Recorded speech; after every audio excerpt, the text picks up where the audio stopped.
From ice cream to cakes and even perfume, vanilla is the go-to flavour the world over. In recent years, the price of natural vanilla has shot up. At one point, it was more expensive than silver by weight.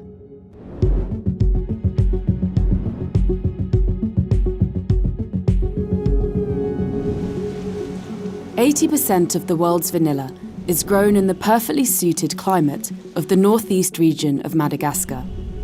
It's the country's primary export crop. For the farmers, like Benny O'Don, life's far sweeter when the vanilla price is high. Ja, ohatran'ny taloha bôka la vanille mbola tsy lafo zegny. Pétrole ampiasain'olo amin'ny alina. Ja, igny zegny jio. Fô eka fa niakatra le vidinà vanille zegny, mampiasa plaque solaire zegny olo. In 2014, vanilla was $80 a kilo. 3 years later, it was $600. Today, it's around $500.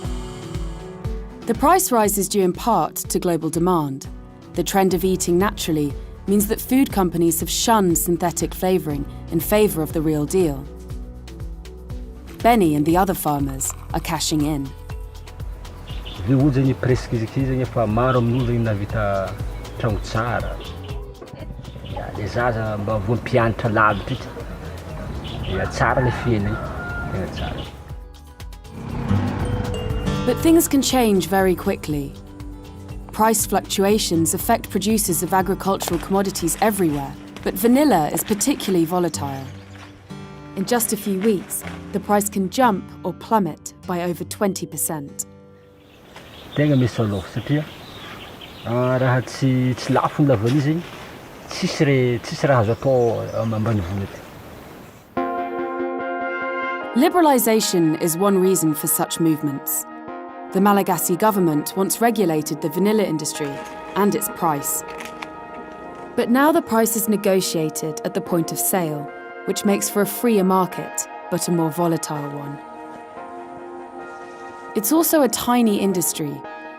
A single cyclone can knock out the entire crop within Madagascar. It's also a difficult and delicate crop to grow. Vanilla is an orchid that needs to be hand-pollinated. This is a really, really labor-intensive practice. If anyone has grown an orchid at home, you experience how difficult it is to keep an orchid alive in your house. Now try growing this in the middle of a Malagasy rainforest. It takes roughly 6 months to grow it on the vine, and then 6 months of manual post-harvesting. Now the interesting thing about vanilla is you need to take it off the vine when it's almost rotted. The growers have to contend with another problem. Thieves are targeting the vanilla crops. So Malagasy now are sleeping out in their vanilla fields. They can't rely on those who are charged from the state to protect them or protect their crop. They're having to take matters into their own hands, and this has really caused some problems, vigilante justice, and a whole host of other violence connected to vanilla.